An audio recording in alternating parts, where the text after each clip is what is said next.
إن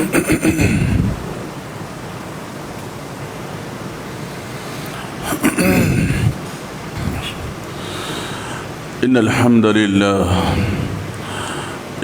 لله نحمده ونستعينه ونستغفره ونؤمن به ونتوكل عليه ونعوذ بالله من شرور أنفسنا ومن سيئات أعمالنا ومن يهده الله فلا مضل له ومن يضلله فلا هادي له وأشهد أن لا إله إلا الله وأشهد أن محمدًا عبده ورسوله يا أيها الذين آمنوا اتقوا الله حق تقاته ولا تموتن إلا وأنتم مسلمون يا أيها الناس اتقوا ربكم الذي خلقكم من نفس واحدة وخلق منها زوجها وبث منهما رجالا كثيرا ونساء واتقوا الله الذي تساءلون به والأرحام إن الله كان عليكم رقيبا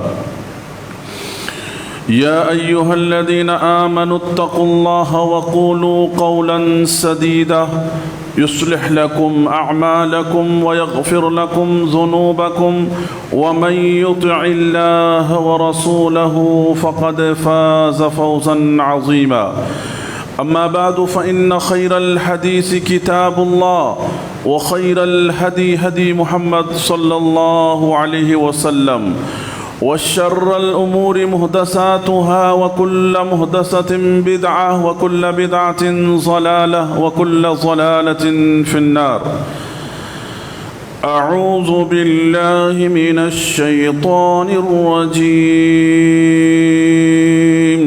بسم الله الرحمن الرحيم قال لا تختصموا لدي وقد قدمت إليكم بالوعيد ما يبدل القول لدي وما أنا بظلام للعبيد يوم نقول لجهنم هل امتلأت وتقول هل من مزيد وأزلفت الجنة للمتقين غير بعيد هذا ما توعدون لكل أواب حفيظ من خشي الرحمن بالغيب وجاء بقلب منيب ادخلوها بسلام ذلك يوم الخلود وقال تعالى قالوا إنا تطيرنا بكم محترم حاضرین جمعہ اور پردہ نشین خواتین اسلام، ہر طرح کی بزرگی، بڑائی، کبریائی، حمد و ثنا اس اللہ وحدہ لا شریک کے لیے لائق و زیبا ہے جو تمام تر مخلوقات کی ہر طرح کی چھوٹی بڑی ہر عبادتوں کا حمد و ثنا کا اکیلا تنہا مستحق ہے۔ اس کے بعد تمام انبیاء کرام پر درود و سلام ہو، بالخصوص ہمارے اور آپ کے آخری نبی پر صلی اللہ علی نبینا محمد وآلہ واصحابہ اجمعین۔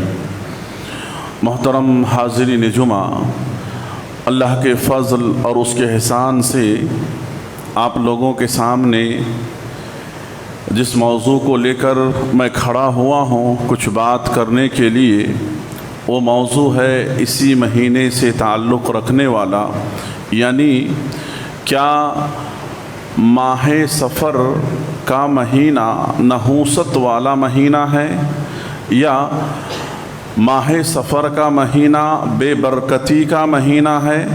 اس مہینے کے تعلق سے جو ہماری لوگوں کے درمیان غلط قسم کی بدعقیدگیاں پائی جاتی ہیں، اس کے تعلق سے قرآن اور حدیث اور شریعت صحیحہ کیا کہتی ہیں، ان چیزوں کے روشنی میں ہم اپنی بات کو واضح کرنے کی کوشش کریں گے۔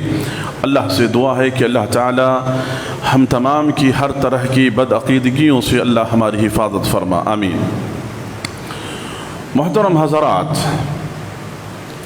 یہ مہینہ جس مہینے سے ہم اور آپ گزر رہے ہیں یہ سفر کا مہینہ ہے، اور سفر کا مہینہ ان 12 مہینوں میں سے ایک ہے جسے اللہ تبارک و تعالیٰ نے آسمان و زمین کی تخلیق کے ساتھ بنایا۔ اللہ رب العالمین نے جس طرح سے 11 مہینے ہمارے لیے کام، ہماری ضروریات، ہماری معاش، ہماری مصروفیات کے لیے برابر ہیں، ٹھیک ہیں، اسی طرح سے یہ سفر کا مہینہ بھی ہمارے لیے ویسا ہی ہے۔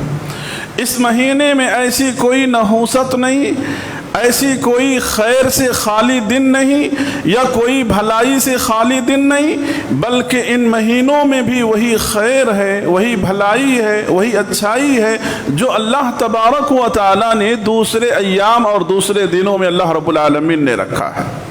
میرے بھائیوں، بہت سارے لوگوں کے اندر اس مہینے کو لے کر کے یہ بدعقیدگیاں پائی جاتی ہیں کہ سفر کا مہینہ یہ ویرانیت کا مہینہ ہے، یہ نحوست کا مہینہ ہے، یہ بے برکتی کا مہینہ ہے، یہ مہینہ خیر سے خالی مہینہ ہے، اس مہینے میں کوئی خیر اور اچھائی نہیں ہے، اس لیے آدمی ڈرتا ہے، خوف کھاتا ہے اس مہینے کے اندر کوئی بھی اچھا کام کرنے سے، تجارت کی ابتدا کرنے سے، نئے گھر میں داخل ہونے سے، گھر کی بنیاد ڈالنے سے، شادی بیواہ کرنے سے، الغرض مختلف قسم کے خیالات مرد و خواتین کے اندر پائے جاتے ہیں، جبکہ اسلامی تصور اور اسلامی تعلیمات ہم کو ان تمام بیہودہ قسم کی بدشگونیوں سے اور بدفعالیوں سے ہمیں دور رہنے کی تعلیم دیتا ہے۔ میرے بھائیوں، اب اس مہینے کو یعنی سفر کا جو مہینہ ہے اس طرح کا کیوں سمجھا جا رہا ہے، یا کیوں سمجھا جاتا تھا؟ پہلے زمانے جاہلیت میں بھی لوگوں کے اس طرح کے تصورات تھے، لیکن اسلام نے آ کر کے ان تمام بدعقیدگیوں کو ختم کیا۔ اصل ہوا یہ کہ یہ جو 3 مہینے اس سے پہلے گزرے ہیں، سفر سے پہلے، ذی القعدہ، ذی الحج اور محرم الحرام، یہ 3 مہینے جو ہیں یہ حرمت والے مہینے ہیں، جن کا احترام اللہ تبارک و تعالیٰ نے کرنے کا حکم دیا ہے ابتدائی دن سے۔ تو چونکہ عرب کے لوگ کیا ہیں، ان مہینوں کے احترام میں ان 3 مہینے نہ لڑائی کرتے، نہ جھگڑا کرتے، نہ قتل و غارت گیری کرتے، نہ لوگوں کا مال لوٹتے، یعنی ہر طرح کے گناہ کے کام سے، غلط کام سے اپنے آپ کو روکے رکھتے۔ اور عرب کے لوگ یہ زمانے جاہلیت کی بات ہے، ان کے اندر کیا تھا؟ لوگوں کو لوٹنا اور بدلے کی جنگ کرنا، قصاص کی جنگ کرنا، اس طرح کی جو ان کی طبیعت اور ان کی مزاج کے اندر تھا۔ تو یہ 3 مہینہ بڑی مشکل سے اپنے آپ کو کنٹرول کیا کرتے تھے اور سفر کے مہینے کا انتظار کرتے تھے۔ سفر کا مہینہ جیسے ہی آتا تو یہ لوگ کیا کرتے تھے؟ اپنے گھروں کو چھوڑ کر کے، اپنے گھروں کو خالی کر کے، اپنے گھروں کو ویران کر کے یہ لوگوں کو لوٹنے کے لیے نکل جاتے، قتل و غارت گیری کے لیے نکل جاتے، جنگ و جدال کے لیے نکل جاتے۔ اب سفر کے معنی کیا ہوتے ہیں؟ خالی کے، جسی سے صفر ہے، صفر جس کو ہم کہتے ہیں۔ تو سفر، ان کے مکان خالی ہو جاتے، ان کے گھر ویران ہو جاتے، ان کے گھروں میں کوئی نہیں رہتا، یہ سب باہر نکل جایا کرتے تھے ان کاموں کو انجام دینے کے لیے۔ اس لیے یہ لوگ اس مہینے کو کہتے تھے کہ یہ مہینہ خیر سے خالی ہے، کیونکہ اتنے لوگ قتل و غارت گیری میں مارے گئے۔ حالانکہ شریعت یہ کہتی ہے کہ یہ عمل، یہ کام تو تم نے کیا ہے، تم خود اپنے گھروں کو ویران کیا ہے، تم نے خود اپنے ہاتھوں سے قتل و غارت گیری کا کام انجام دیا ہے، تو پھر دن کیسے منحوس ہو گئے، دن کیسے بے برکت ہو گئے؟ ان کاموں کو تو تم نے خود کیا ہے۔ تو لہذا لوگوں کے اندر یہ تصورات آتے آتے اور یہ تصورات لوگوں کے اندر آج بھی پائے جا رہے ہیں۔ لہذا مختلف قسم کے لوگوں کے اندر مختلف قسم کی چیزوں کو لے کر کے بدعقیدگیاں پائی جاتی ہیں۔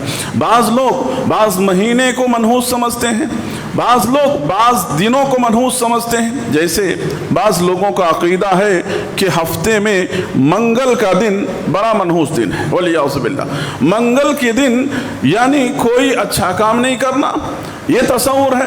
اب بعض لوگ یعنی بعض انسان کو منحوس سمجھتے ہیں، بعض انسان اس کا چہرہ ایسا ہے، وہ ایسا ہے، اگر اس پہ نظر پڑ گئی تو کوئی کام نہیں ہوتا۔ بعض لوگ ایسے ہیں جو جانوروں کو منحوس سمجھتے ہیں، بعض لوگ ہیں جو بعض جانوروں کو منحوس سمجھتے ہیں، بعض لوگ ہیں جو بعض پرندوں کو منحوس سمجھتے ہیں۔ جیسے جانوروں میں اگر کسی کے سامنے بلی آ گئی، راستہ کاٹ دیا، آج کا پورا دن بیکار، ولیعوذ باللہ۔ یا بعض لوگ پرندوں میں جیسے الو ہے، کوا ہے، ان لوگوں کو لوگ کیا ہے منحوس سمجھتے ہیں، یعنی اگر الو گھر پہ رات میں بول دیا تو اب وہ گھر ویران ہو جائے گا۔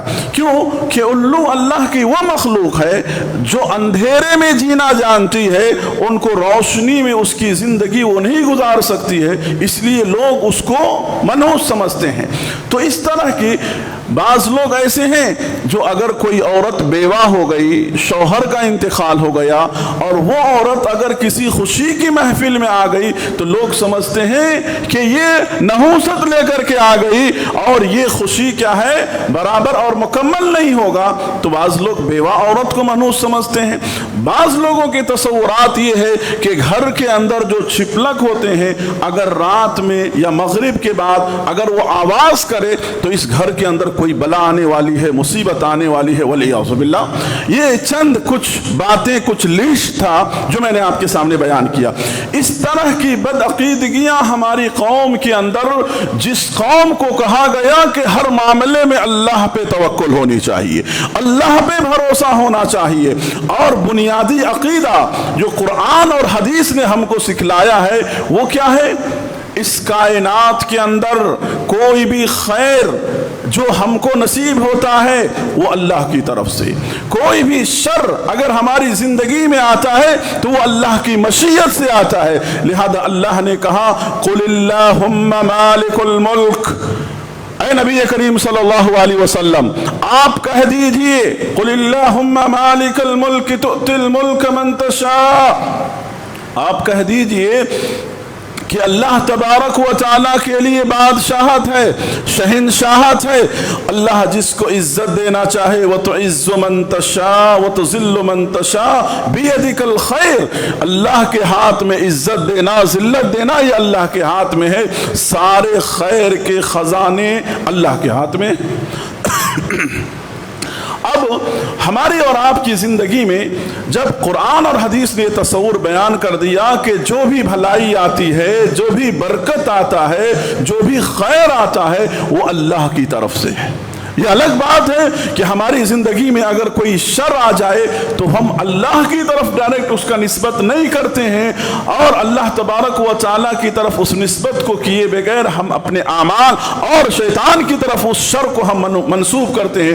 لیکن اللہ کی مشیت کے بغیر اس کائنات میں ایک پتا بھی نہیں ہلتا ہے۔ لہذا اللہ کے رسول صلی اللہ علیہ وسلم نے خود اپنی دعاؤں میں، اللہ کے رسول صلی اللہ علیہ وسلم کی جو مسنون دعائیں ہیں ان دعاؤں کے اندر آپ نے ہم کو خود سکھلایا اللہم لا مانی لما اعطیت، اللہم لا مانی لما اعطیت ولا معطی لما منعت، اے پروردگارا تو جسے دینا چاہے دنیا کی کوئی طاقت اس کو روک نہیں سکتی ہے، اور جسے تو روک دے دنیا کی کوئی طاقت اس کو دے نہیں سکتی ہے۔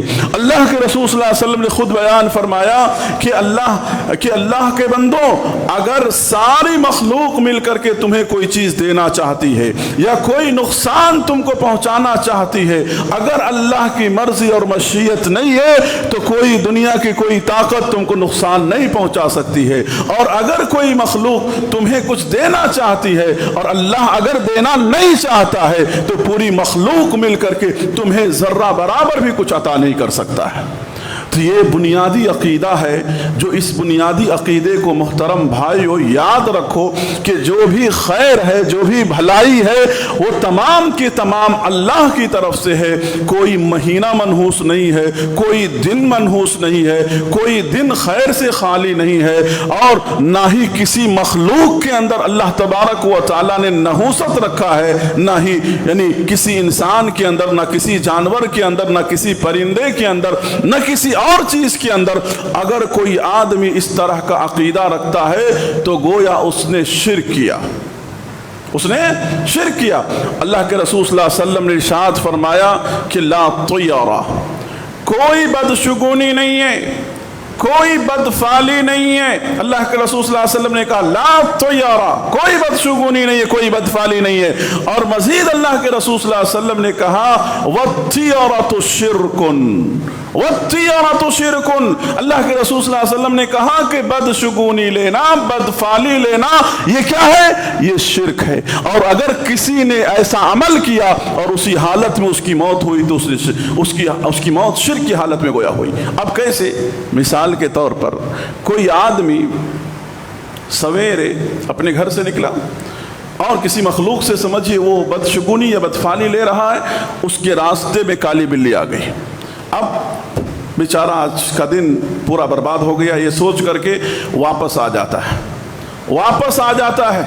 سفر پہ نکلنا تھا، بلی آئی، اب واپس آ رہا ہے وہ، تو اس نے اس جانور سے جو اس نے بدشگونی لی ہے اس نے شرک کیا ہے، شرک کیا اس نے۔ وہی بات اللہ کے رسول صلی اللہ علیہ وسلم کہہ رہے ہیں وَالطِّيَرَةُ شِرْكٌ، اس نے شرک کیا۔ آج منگل کا دن، آج کوئی خیر کا کام نہیں کرنا، اور یہ سوچ کر کے، یہ تصور کر کے اگر کوئی وہ خیر کا کام نہیں کرتا ہے، یہی تصور اور یہی عقیدہ اس کا ہے، اس نے شرک کیا۔ وَالطِّيَرَةُ شِرْكٌ، اس نے شرک کیا۔ سمجھ میں آتا رہی ہے؟ رات میں اس نے الو کی آواز سنی، اگر کوئی مصیبت یا کوئی پریشانی آنی تھی آ گئی، اب وہ کہہ رہا ہے کہ اسی کی وجہ سے آیا، اسی وجہ سے آیا۔ گھر کے اندر کوئی بیوہ خاتون آ گئی، کوئی حادثہ ہو گیا، اسی بیوہ کی وجہ سے، اسی کے آنے کی وجہ سے یہ حادثہ ہوا، والعیاذ باللہ، اس نے شرک کیا۔ والطیارۃ شرک، اس نے شرک کیا۔ ہاں، اس بدشگونی کو اور بدفعلی کو ختم کرنے والی چیز کیا ہے؟ توکل علی اللہ، ہونا تھا ہوا۔ اللہ کی ذات پر ہمارا توکل ہے، اللہ کی ذات پر ہمارا بھروسہ ہے، اللہ تبارک و تعالیٰ پر ہم اٹوٹ بھروسہ کرتے ہیں۔ ارے انسانوں کی دیکھیے سوچ کیسی ہے، انسان اتنے بڑے بڑے گناہ کرتے ہوئے ڈرتا نہیں ہے۔ کتنے بڑے بڑے گناہ انسان کر رہا ہے، ہاں، اتنی بڑی بڑی نافرمانی کرتے ہوئے انسان ڈرتا نہیں ہے۔ انسانوں کے ساتھ انسانیت سے گری ہوئی حرکتیں کرتے ہوئے انسان کے دل میں تھوڑا بھی ڈر اور خوف نہیں ہوتا، لیکن انسان بلی سے ڈر رہا ہے، الو سے ڈر رہا ہے۔ یہ دیکھو، اللہ سے جو نہیں ڈرتا ہے دنیا کی ساری چیزوں سے وہ ڈرتا ہے، اور جو اللہ سے ڈرتا ہے دنیا کی کسی بھی چیز سے وہ ڈرتا نہیں ہے، خوف نہیں کھاتا ہے، وہ تمام چیزوں میں بے باک ہوتا ہے۔ ہاں، شریعت یہ ضرور کہتی ہے کہ دنیا کے اندر جو چیز نقصان پہنچانے والی ہے ان چیزوں سے تم احتیاط کرو، اوائڈ کرو، ان چیزوں سے اپنے آپ کو بچاؤ، بے احتیاطی مت کرو۔ شریعت بھی ہم کو کہتی ہے اگر بے احتیاطی کرو گے تو تمہارا نقصان ہوگا۔ مثال کے طور پر سانپ کاٹتا ہے، اس کے اندر اللہ نے فطری طور پر زہر کا مادہ رکھا ہے۔ اب کوئی آدمی سانپ کے پاس اپنا ہاتھ دے گا، ڈنک مارے گا، وہ کاٹے گا تو ظاہر سی بات ہے زہر انسان کے اندر آئے گا۔ تو یہ تو بے احتیاطی ہو گئی۔ آگ جلاتی ہے، معلوم ہے اگر انسان اس میں اپنا ہاتھ ڈالے گا تو جلے گا انسان۔ تو اللہ تبارک و تعالیٰ نے نبی کریم صلی اللہ علیہ وسلم کے ذریعے سے جو بھی نقصان دینے والی چیزیں تھیں، جو بھی تمہاری زندگیوں میں تمہیں بے برکتی عطا کرنے والی چیزیں تھیں، خیر سے محروم رکھنے والی چیزیں تھیں، ان تمام چیزوں کے بارے میں اللہ نے تمہیں نبی کریم صلی اللہ علیہ وسلم کے ذریعے سے مکمل طور پہ آگاہ کر دیا ہے۔ کوئی بھی ایسی چیز باقی نہیں ہے۔ جیسے کہ اللہ کے رسول صلی اللہ علیہ وسلم نے کہا کہ جہاں طاعون کی بیماری ہو وہاں مت جاؤ، وہاں سے نکلو مت۔ جس محلے، جس شہر، جس گاؤں کے اندر وہ بیماری پھیلی ہوئی ہے مت نکلو۔ کیوں؟ کہا احتیاط کرو۔ ایسا نہیں کہ وہاں پر جتنے لوگ ہیں ہر شخص کو لگ جائے گا، ہاں جسے اللہ کی مشیت ہوگی اسی کو بیماری لگے گی، اور جسے اللہ کی مشیت نہیں ہوگی نہیں لگے گی وہ چیز۔ لیکن کہا گیا کہ احتیاط یہ ہے کہ تم وہیں رہو اور وہاں سے نکل کر کے لوگوں کے اندر مختلف قسم کے وسوسے، مختلف قسم کے خدشات، مختلف قسم کے خوف لوگوں کے درمیان مت پیدا کرو، کیونکہ ہر انسان ایک ہی مزاج کا نہیں ہوتا ہے، ایک ہی طبیعت کی نہیں ہوتے ہیں۔ لہذا یہ تمام چیزیں احتیاط کے طور پر شریعت نے ہمارے سامنے بیان کیا۔ تو میرے بھائیو، بتانے کا مقصد یہ ہے کہ آج باقاعدہ طور پر جو لوگ نیک فعل یا بد فعل لیتے ہیں ایسے لوگوں کو ایسی بد عقیدگی سے اپنے آپ کو بچانا چاہیے، کیونکہ اس کی وجہ سے ہمارا عقیدہ خراب ہوتا ہے، ایمان خراب ہوتا ہے۔ اور مشرکین مکہ کے اندر بد فعلی لینے کے جو وہاں بہت سارے طریقے تھے، ان طریقوں میں سے ایک طریقہ کیا تھا؟ جب ان کو سفر پر جانا ہوتا، جب ان کو کوئی خیر کا کام کرنا ہوتا تو کیا کرتے تھے؟ پرندے لیتے تھے اور اپنے پرندے کو اپنے ہاتھ سے اڑاتے تھے، چھوڑتے تھے۔ اگر وہ پرندہ دائیں طرف اڑ کر گیا تو یہ تصور کرتے تھے کہ ہاں یہ سفر ہمارا شبھ ہوگا، یہ سفر ہمارا کرنا بہتر ہوگا، اور اگر پرندہ بائیں طرف گیا تو پھر وہ لوگ کیا کرتے تھے؟ اس کام کو نہیں انجام دیتے تھے۔ آج اسی طرح سے وہ لوگ بیت اللہ کے اندر جو بت رکھے ہوئے تھے، وہاں پر ان بیت اللہ کے اندر وہاں پر کچھ تیر رکھے ہوئے تھے، اور ان تیر پر لکھے ہوئے تھے نام، اور کسی تیر پر لکھے ہوئے تھے لا۔ جا کر کے وہ تیر اٹھایا کرتے تھے، اور اس تیر میں سے جس تیر پر اگر لکھا ہوتا لا تو وہ کام نہیں کرتے، نام لکھا ہوتا ہاں تو اس کام کو کرتے، سمجھتے ہمارے لیے بہت اچھا ہے، شبھ ہے، والعیاذ باللہ۔ یہ سب تمام کی تمام ہندوانہ رسومات ہیں جن کے پاس دین کا تصور نہیں ہے، عقیدے کا تصور نہیں ہے۔ آج مسلمانوں کے اندر بھی یہ نیک فعلی اور بد فعلی کے عقیدے، بدشگونی کے عقیدے اس قدر عام ہو گئے میرے بھائیوں کہ کیا بتائیں کہ جس قرآن کو اللہ نے ہدایت کی کتاب بنا کر کے اللہ نے نازل کیا ہے، آج ہماری قوم اسی کتاب کو بد فعلی اور نیک فعلی کے لیے استعمال کر رہی ہے۔ اب قرآن مجید سے فعل لیا جا رہا، کیسے فعل لیتے ہیں؟ بہت سارے لوگ اس بات کو جانتے ہیں کیسے؟ اب قرآن لے لیا، قرآن مجید کو لے کر کے ڈائریکٹ ایسا رکھتے ہیں، ایسے قرآن کھولتے ہیں خود قرآن مجید کو ایسے کھڑا کر کے چھوڑتے ہیں۔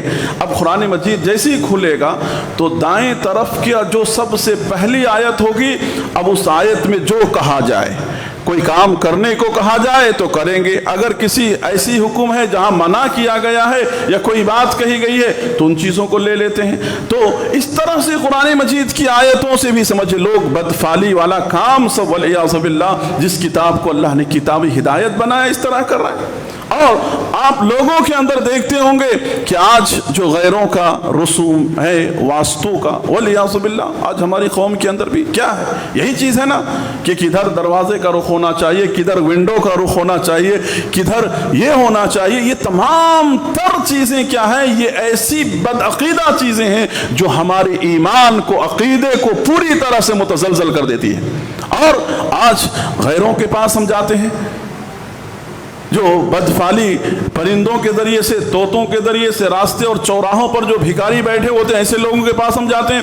اللہ کے رسول صلی اللہ علیہ وسلم نے کہا کہ من اتا الرافا، اگر کوئی آدمی نیک شگونی بد شگونی لینے کے لیے کسی الرافا کے پاس جاتا ہے تو ایسے انسان کی 40 دن کی عبادت اللہ تعالیٰ قبول نہیں کرتا ہے۔ اللہ اکبر۔ اب اندازہ کرو کہ اس درمیان میں اگر وفات ہو گئی، موت ہو گئی، تو شرک کی حالت میں موت ہوئی ہماری۔ تو میرے بھائیو، ان تمام باتوں کے بتانے کا مقصد یہ ہے کہ انسانی زندگی میں ہاں آپ نیک شگون لے سکتے ہیں، لیکن بد شگونی سے شریعت نے ہم کو منع کیا ہے۔ لہذا اس مہینے کو، ان دنوں کو ہم بد نہ سمجھے، برا نہ سمجھے۔ جس کو ہم برا سمجھتے ہیں، اللہ تبارک و تعالیٰ نے اس کو برا نہیں بنایا ہے۔ اللہ تبارک و تعالیٰ بہتر کیا ہے، ان تمام چیزوں کو جاننے والا ہے۔ تو لہذا ایسی بدعقیدگیوں سے اپنے آپ کو میرے بھائیوں بچاؤ، خواتین اپنے آپ کو بچائیں، اور ایسے بدعقیدہ لوگوں سے اپنے آپ کو دور رکھیں۔ بلکہ ہر معاملے میں اگر توکل کی ذات اللہ کی ہے، اس توکل اللہ کی ذات پر کرو، اللہ کی ذات پر بھروسہ کرو، اور اس کے علاوہ کسی اور پر بھروسہ نہ کرو۔ تو اللہ سے امید ہے، اللہ سے دعائیں ہیں کہ پروردگارہ جو بھی باتیں ہمارے سامنے قرآن اور حدیث کے ذریعے سے رکھی گئی ہیں، پروردگارہ ان کے ذریعے سے ہمارے اپنے عقیدے کی اصلاح کرنے کی اللہ ہمیں توفیق دے، اور اس طرح کے خدشات اور اس طرح کے ڈر اور اس طرح کے خوف سے اللہ ہماری حفاظت فرما۔ آمین۔ وآخر دعوانا ان الحمد للہ رب العالمین۔